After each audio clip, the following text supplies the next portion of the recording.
This is SoapBox Radio. Potting it out there with my lime boots. The Lifestyle Edit. Hey guys, it's Ryan. It's a Thursday afternoon at 4 o'clock and it's time for SoapBox Radio. Welcome to SoapBox Radio, and today we chat about a bit of an artsy issue, a show I'm really looking forward to as we consider the state of the theatre and performing arts here in South Africa. Thank you for the positive response I've been getting since last week's show on the Cape Town water issue, or the crisis that just actually isn't a crisis as we discussed last week. We truly touched on only a few of the issues around this topic, and I have begun planning a second show which will take place late in April to further consider the issue and hopefully plot some improvements in the situation. Stay tuned for details on that show. Back to today's show. Let's turn our minds to what is been happening or not happening, as the case may be, in the performing arts space here in South Africa. Yo, what's up? Baby, let's go!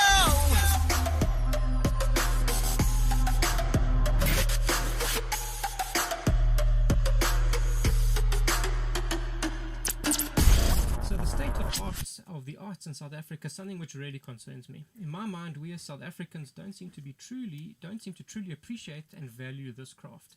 A live performance, be it in the theatre, dance, or any other expression of interpretation, is such a personal expression of the performer's inner humanity, and I've yet to find a performance that did not move me on some level. So it saddens me greatly when something undertaken at this level is not appreciated by fellow South Africans. I love sitting as close to the front as I can at each performance. To me, it brings me into the space that the artist occupies as they lay themselves bare, and they literally are laying themselves bare at each performance. Someone who is passionate about the arts here in South Africa and has been on my radar for some time is Louw Breytenbach, my guest in the studio today. Louw received a scholarship to the New York School of Film and Television in 2007. In 2008 saw Louw land a feature role on local South African soapie Seven Delon. In 2010, Louw was the third place winner in the Talent America competition held in New York, and also took home the Acting Performer of the Year award. Louw holds a variety of qualifications, including a diploma in speech and a certificate in creative writing and journalism. He is an accredited adjudicator for various universities and cultural organizations, and a director of the National Arts Foundation of South Africa. And all of that achievement by a 28-year-old, can you believe it? And I've just checked his age is correct. Intro's done. Let's jump straight into today's discussion. Welcome, Louw. Thank you so much. Thank you. Have I summed up this dynamite package correctly? Yeah, I think so. And I'm hoping that there's a lot more to come. I've been very blessed so far with a full life. So sure. I'm hoping we can do some more for the arts. 100%. This is what you've done by the 28. I'd love to see what you do in just 10 more years from now, you know? Yeah. Wonderful. Okay. Talk to me about growing up, and what was Louw dreaming about in those days as a youngster? I think Louw has always been a bit of a shy guy. Would never have said. I still, up to today, I still have two assets of my personality. Yeah. One is completely introverted, and one can adapt myself to where I want to be on stage and play a character. Okay. And I think that's where the love of acting came about, was always learning to put on this mask to not be the shy, withdrawn person that I feel that I am inside. And as I was saying to you off air, when I was in 6th grade, my parents decided to push me into drama classes because I was never hanging with people my own age. I was always with the teachers. Did very well when I had to perform on stage, but off of stage, I could barely converse with anyone. Really? So when you started doing drama back in those days, was it a physical effort to put yourself in that space to say, okay, let's transition and let's now do this thing that we're doing, or did it just flow naturally for you, even though you call yourself an introvert? There were two phases with that as well. If I had to do a solo performance, I was all in, but the moment I had to work in a group, it was as if I got this complete stage fright, and I just went, really? Word. I don't know how to do this. I don't know how to talk to people. I don't know how to interact with them. And I think the drama classes awoken something that I already had inside, and a desire that I had inside to want to interact and to want to tell stories on stage and play various characters. And when I was young, I was always dreaming about one day I wanted to be a lawyer, and then I wanted to be a doctor, and then a teacher. I could never decide on one career. So I thought, well, be an actor, because then you can be everything. There we go. What was I going to ask you now, as you say that to me? Something was coming to my mind there. Okay. Well, you finished studying in 2011 and jumped straight into the theatre project the next year, 2012. Using your using money you had earmarked for a house deposit. You put that straight into the theatre. Talk to me about that. That was, quite an interesting jump that I made, because the plan was never to necessarily go into theatre straight away. I had a very wonderful landlord, Peter, and at that stage I had a very small studio. I think I had about 30 students, and by the end of 2011 I gave all of them notice, because I used the money from the drama classes to basically pay for my studies. And I said to all of them, listen, thank you so much, I'm going overseas, the Hollywood dream is awaiting, my Oscar's waiting for me, so that's what I'm going to do with my life. And Peter came to me, the landlord, when I went to say that, listen, we're going to move to another, or we're giving up the premises rather. I'm going to move overseas, and that's what I want to do with my life. And he said, but Louw, you told me you always wanted to have a theatre. And I said to him, but that's like one day. I want to get that Oscar first. I'm 21. I'm not ready to open a theatre right now. And he said, okay, no, cool.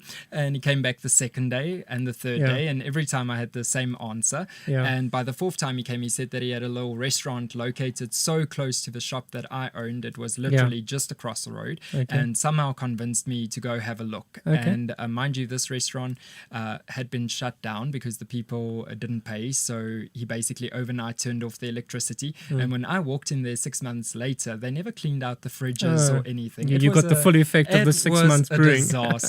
It was a disaster. So when I walked in there, it didn't scream theatre at all. It screamed like health hazard. It was quite a shock to the system. And I said to him, there's no way I'm not doing a theatre in here. And he said, just think about it. Use your imagination and think about what it can be. And so he was there the 6th day to the 7th day, and literally on the 10th day we were standing in the shop again. Every day he convinced me to walk with him across the street, go into the restaurant, and then we stand for a full 10 minutes without saying anything. Really? And he says, just imagine what it can be. And on the 10th time I said to him, Peter, I'm not doing this.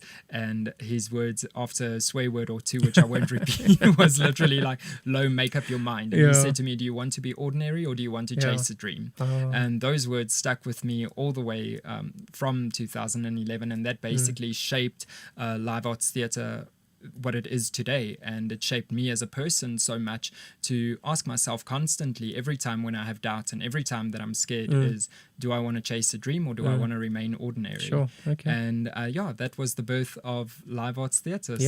I'm signed on the dotted line to rent this space now. Did your stomach drop as you signed? I was excited. Yes, you were fully on board. Yes, I was sold. I phoned my dad and I'm like, Dad, I'm opening a theatre. My dad's okay, with what money?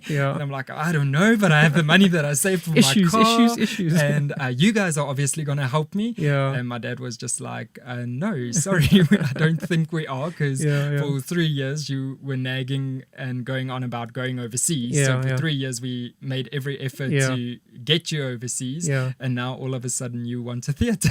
So, which you said was like your long-term vision. There was no plan for this at that stage. So you got to prove to us that you wanted yourself and you're going to work for it yourself. And I think that was the best parenting that they could have done as well, because from that October I worked straight through, didn't go on the December family holiday, and literally scraped my way through up to February when my first rent check was due. And in February, I had the exact amount of students, 42 on the dot, that we needed to open our doors.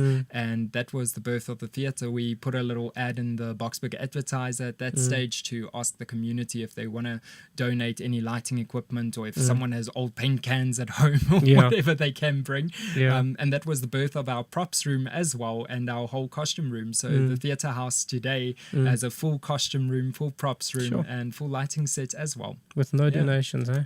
All donations. That's what's something I found quite interesting. It sounds like the early days of 2012, everyone really pitched in to help, and as you say, you didn't take donations. Was that a matter of principle for you? That just like your dad had said, you need to do this on your own. So was that a decision you then took? Yeah, I think that was one of the big things, is we didn't want any money to come from anywhere. We said that if we're going to do this theatre, it's a theatre for the community, by the community. So it had to be a community project, and there's no or at that stage there was no use for me to ask for handouts or get financial help from somewhere, because that wouldn't have taught me anything. And I was reminded by this by my dad. Did he drive it home? I'm like, we can just get donations and we'll do this. And he's like, no, that's not how it works. Sure, quite a man, eh? Yeah, you have to work for what you want in life. And I think it shaped so much of who I am today. And we work with those same principles and we instill them in our kids when we teach them about drama as well. Our classes are not just focused on acting, but the business of acting and how to sell yourself. How do you make it work on your own when no one's giving you handouts and when no one's clapping for you or cheering for you to become the next Brad Pitt? What do you do? Because everywhere there's artists and everywhere there's people struggling. You're not more special than any other person, 100%. but you have to find a way to make your talent shine and to let your talent be noticed. We were talking about that before the show in terms of this broader business model that you employ, and it's encouraging to hear how you are teaching these life skills to the children, even if they are there for the acting. We'll talk about your broad range of services now, but it's good that they're learning, because I think that's often a problem with a lot of artists that I see. People who are either whether you're an artist in terms of your art or your photography or acting, they can do that well, but when it comes to monetizing and running a business using this art form, they often find themselves falling short. Definitely. And that's the thing, is universities and formal institutions are great at teaching you the skill of acting or presenting or how the industry works, but no one tells you how to sell yourself as a business or how to make it work when you're not necessarily getting bookings in or not being featured on a TV soap. What do you do to make that little dry spell worth your while? Okay. And actually use your talent. Talk to me, Louw, about the concept of a combination of acting academy and theatre as your business model. Talk us through that one. Yeah, so this is basically, like I said, when I started paving my way in the industry, I used the acting classes as a way to pay my studies, pay my way forward. It was a bit of, I call it in Afrikaans, snoepie geld. It was my tax shop money. And basically in doing that, I've gained so much value in instilling in other people's lives and adding to their lives that actually becomes more rewarding than the money itself. So what we did is combine the art of having the shows and the magic of the shows and the wowness of what theatre is with the actual people that need to go into theatre. Because if we want theatre to sustain in South Africa and we want a future for theatre in South Africa, we need to equip students with what the value of live theatre is. Otherwise, it's going to die out so quickly with no people being invested or interested in what this form of entertainment is, because we need to remind ourselves that kids today are immersed with so many other forms of digital entertainment. If they don't realize what the value of live entertainment is, we're going to lose a whole generation of a possible audience. Frightening concept. We were talking about it just now. I want to take up that conversation with you guys. When we come back, make sure you send through your questions and comments for Louw on Twitter or Facebook. We want to chat to you guys, want you to be part of the show. We'll be back shortly with Louw. Find My Lime Boots on Twitter, Instagram, and Facebook. At My Lime Boots. And on YouTube. At My Lime Boots Live.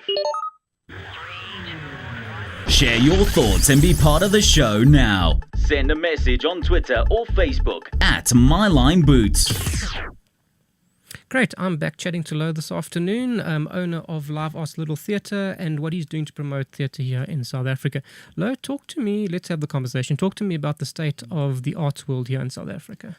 I think it's interesting because we have so many new shows and people daring to do new things. We have shows that are pushing new boundaries. I think like Hedwig and the Angry Inch that's showing at the moment is a show that pushes boundaries and people are not afraid to speak their minds anymore, which is wonderful because finally, after a very long dry spell in South African theatre, people are creating again. The question, however, is, are we able to sustain growth in theatre, or are we just having massive openings for new shows, or can we get to a point where we cultivate a culture of theatre in South Africa where we also can have shows that are running for 10-20 years like they do on Broadway, because people come to see them over and over again, regardless if you have seen Lion King once, you go back every time you're on Broadway, you go see Chicago or your Cats or whatever, you come back to them every time. How do we create that culture in South Africa? Because I think we definitely lacking that culture.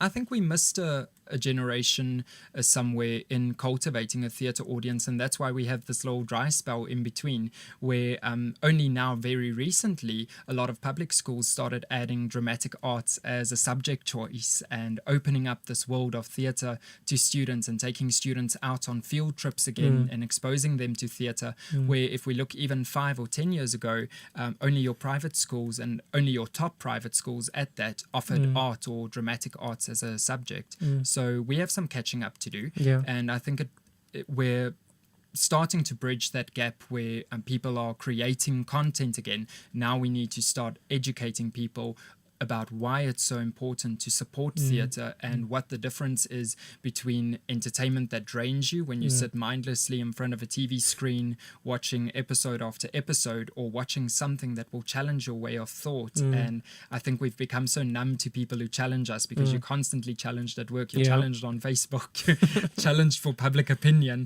that you don't necessarily want something to challenge you intellectually. But what people forget up until they walk into a theatre is that theatre is energizing and it revives the soul, it feeds the soul, and the moment they experience that, their whole outlook of theatre changes. So if we can get people into theatre just to experience that, I think we're on the right path already. Why do you think theatre does that? I know that feeling. I love going to the theatre, and like I was saying in the introduction, the closer I can sit to the stage, if I can watch you as the actor, I feel like I'm part of it. Maybe it's a dream I've always had to want to do something like that, and I just don't have the talent for that. But why do you think theatre is so alive? I think there's something magical about the energy exchange in live theatre that you don't get from TV. And there's something about someone chasing their dream with everything they are. It's inspiring to see someone play their heart out and fully commit to a character up to a point that you can't see the difference between who's the character and who's the actual person. And when someone commits that fully to a cause, it's inspiring to see that they are living their dream right in front of you. Because I think for most actors, I think if you don't have that passion or you don't have that dream, you can't be on stage. It simply won't sell.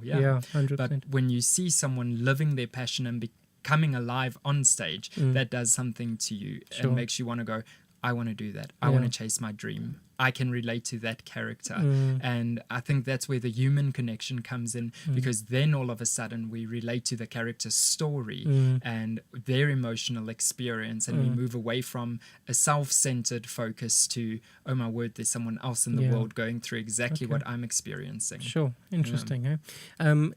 What was how do you as LALT contribute towards working against the sense of apathy? So we understand we've got the sense of apathy, and it's starting to change, as you said.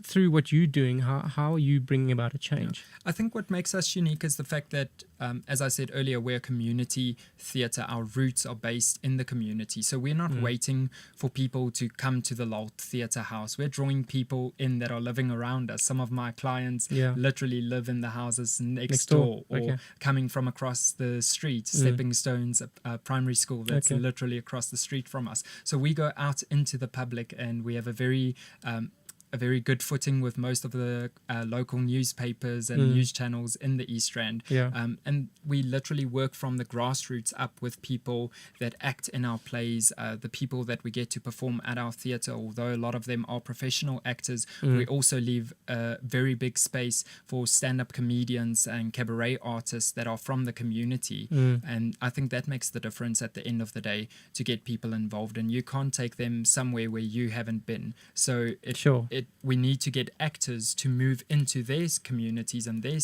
spheres and draw people into the theatre, instead of putting an advert on radio or on TV, although that's wonderful to draw in the general public that already go to the theatre. If you want someone new to go to the theatre, you need to go to the schools and you need to go to the communities where people don't usually go to theatre and invite them and get them there by the busloads to experience theatre. Because if they experience it once, they will come back for more. I see Vanessa has sent us a message on Facebook. Vanessa Killian says, the best choice we ever made was to have both my kids at Louw's drama school, formed them as young adults with confidence speaking in front of people and in the workplace. So when we come back, that's something that I want to chat about, because we were talking about that off air. Stay tuned, send us some of your thoughts and questions for Louw, but when we come back, we're going to talk about practical life skills application of what Louw's doing at the moment. Share your thoughts and be part of the show now. Send a message on Twitter or Facebook at My Line Boots. Find My Line Boots on Twitter, Instagram, and Facebook at My Line Boots, and on YouTube at My Line Boots Live. I'm back this afternoon chatting to Louw Breytenbach, the owner and inspiration behind Live Arts Little Theatre. Is it Live Arts Little Theatre or is it changed to Live Arts Theatre? We're now LALT Theatre House, so it stands for Live Arts Little Theatre, but it's such a mouthful. Yes. Okay. Low from LALT. There we go. There we go. So tell me, we were talking off air just now about what the other practical applications are of the skills that you teach, not only for acting but confidence and certain other applications. Take us through a standard day at LALT. What happens? Yeah. So the one thing that we do is we never have any auditions. I work from the standpoint that every person can learn to assert themselves. Every person can learn to better themselves through public speaking and just being grounded in who they are. And that's the outlook we work from. So a general lesson would consist of a relaxation exercise, voice warm-ups, and then we move into the theory of acting behind it. So we work with the SA Drama College syllabus, where every week there is a 30 to 35 minute theory lesson before we move over to the practical aspect. Because at the end of the day, if you want to be good on stage, you need the knowledge. You've got to have to the back theory. it up. Yeah. Yes, definitely.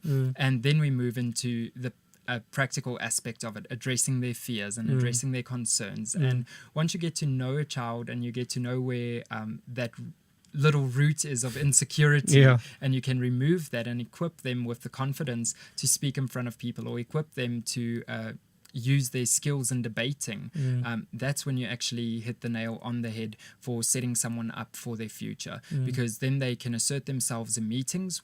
We often do debate classes where we would pair students up in a group, and we'll pair the teachers up in a group, and the students have to debate against the teachers. Oh, interesting. So we do bargaining deals, set up fake interviews, so where they're actually applying for a job as an actor in a musical, and we do auditions with them, film them on camera and play it back to them so that they can see where they lack some confidence or where something's not reading through when they're on the camera. So basically life skills that we're adding through drama. So it's mainly drama focused. You also do dance and other disciplines as The well? LALT Theatre House also has a ballet school. I obviously You don't put have your the tutu I don't on have the posture but or the nimble feet. But we do have a wonderful ballet teacher, Irene Weber, that performs the ballet classes there, and we have about 40 students in the ballet school at the moment. What I really liked about what you were telling me beforehand is that a lot of people a lot of parents send their children to LALT in place, I'm going to use the word, in place of speech therapy.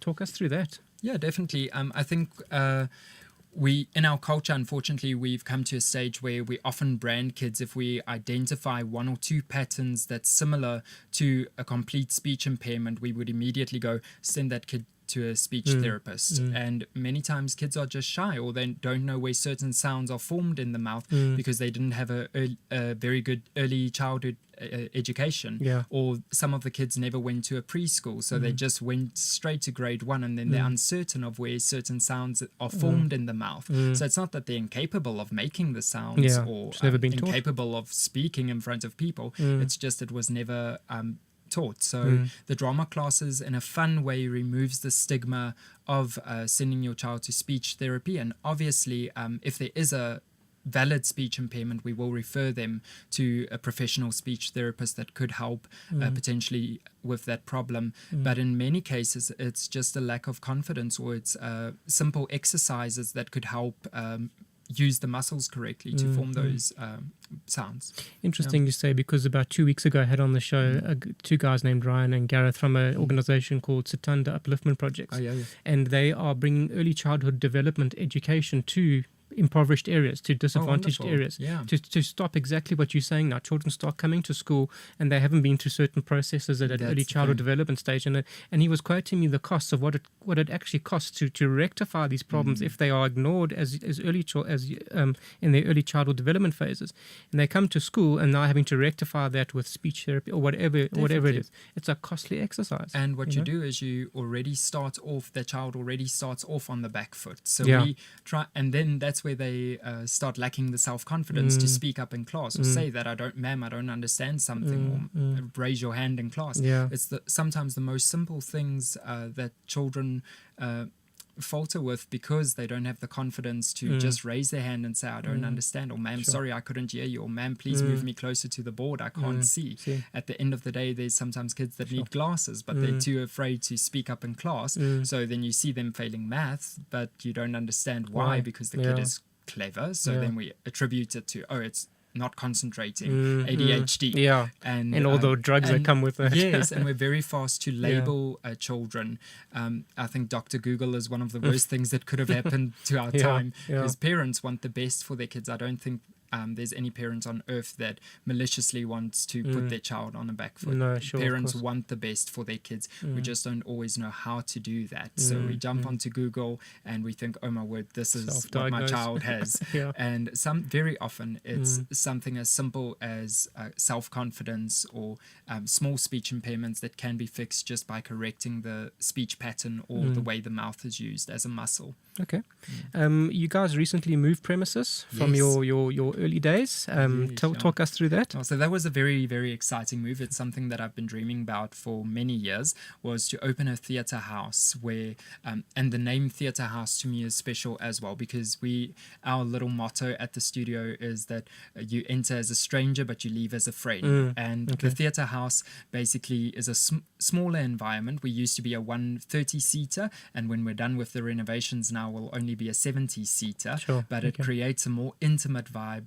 There will be a coffee shop at the new venue as well, and a little tea garden. So we would really want to create that atmosphere of people coming home, and that, because that's what theatre should be. It should be like your homecoming. 100%. Every time you walk into the theatre, it should feel like you're at home. So that's the outlook where we're working from. And you're still taking no donations, eh? We spoke about no donations. That's really impressed me, I must tell you, just to know that you guys are really, or you're so passionate about what you're doing in a responsible way of doing it, you know? Okay. What future plans have you got up your sleeve for LALT and for Louw? There's two questions in one there. There's actually quite a few. I spoke to you off air. I said that we're in the process of planning to do just a live events venue in Johannesburg. So that's in the pipeline. And then we're also dabbling with a little TV production that we are dipping our feet in. So that should be quite exciting for both students and parents. And part of a bigger TV production? Part of a bigger TV production. When will we see that? I'm holding this year, thumbs maybe? I'm holding thumbs that it will still be this year, and hopefully we'll hear about it in the coming month or two if we have the green light to go ahead. So and then it should be on one of the major channels if we get the green light. Wonderful. Are you still doing work with CakeNet? I used to. I was a scriptwriter for CakeNet, and it was one of the most wonderful experiences that I've had in my career. And unfortunately, Chat No was cancelled in its third season, but what a run. It was a wonderful show. Yes, wonderful music show. And if ever there's the opportunity to do something like that again, I'll definitely jump on that bandwagon. What do you prefer, live performance or TV? Where does your heart lie? That's a very difficult question, because my heart is in theatre, but with live TV, you get the same energy rush. I think the only thing that kills me with live TV is the live deadlines as well. Hectic. And it's at least in a live performance, you can fake it a little bit and get away with it. In live TV, there's no margin for error. So. Okay. Louw, what has life taught you on your journey so far? You've had an interesting life these few years. What has life taught you? Sure. I think there have been many lessons, and especially in the last 2 years, I think with age there comes a certain maturity as well. And the last 2 years have been really tough in the industry, and I think the only thing you need to know is life goes on. That's the main thing. And theatre goes on. It will, if you're having a tough month, and I don't care in what line of business you are in, because all businesses in South Africa go through a dip at some point. But if you are resilient, if you are resourceful, it will go on. Your dream doesn't have to die just because it's facing a tough time. It will go on. You just have to be able to adapt to change and not be scared of change and be able to embrace it. Part of your story that I really like, and and I said to you this before we started, was that you are a person who has a passion for arts and you've made a business out of it. Yeah. So in our country, where we're looking for alternative employment structures where people should be employing themselves, self-employed entrepreneurs, you're a shining example of someone who's taken their passion and is making something from it. So I commend you on that. I think it's wonderful, and I'm so grateful that you are able to share with us this afternoon in terms of how you've made that happen with some practical advice that's come through. I think one of the main things that we can teach our children, and especially creative ones, is that they constantly need to challenge themselves and look for loopholes, because unfortunately with TV and with theatre in the olden days, there were a lot of loopholes left by previous generations. Although they did some amazing groundbreaking work, they didn't have all the knowledge that our students have today. If you take a toddler, they already know how to work a phone and where all the buttons are and what the buttons do. And my high school kids will gladly explain in detail how to up your Wi-Fi and get it faster. So people are clever, and I think what the younger generation needs to do is they need to capitalize on the gaps left by the previous generation. And if they can do that, especially in theatre and in creative fields, they will always have money, they will always be employed, because that creates a module where you can constantly change and constantly adapt and regenerate that. So definitely. Great. Well, unfortunately our time's come to the end, and that brings us to the end of today's show. No, thank you for taking the time out to come and speak to us today, and I really wish you nothing but blessings. I wish you nothing but good fortune for your studio, for you as a person, for taking that leap of faith. Really well done, and everything of the best to you. Thank you so much. I appreciate it. Thanks, Louw. Guys, that was SoapBox Radio. Good to chat with you today. Next week's show will be a recording of a prior show, because I'll be away somewhere where there'll be no internet reception, so I can't bring a show to you, but we'll have something on. And then we have something quite interesting the week thereafter. We're chatting to a very special man who does personalized safaris and spent some time with the chimpanzees in Rwanda recently.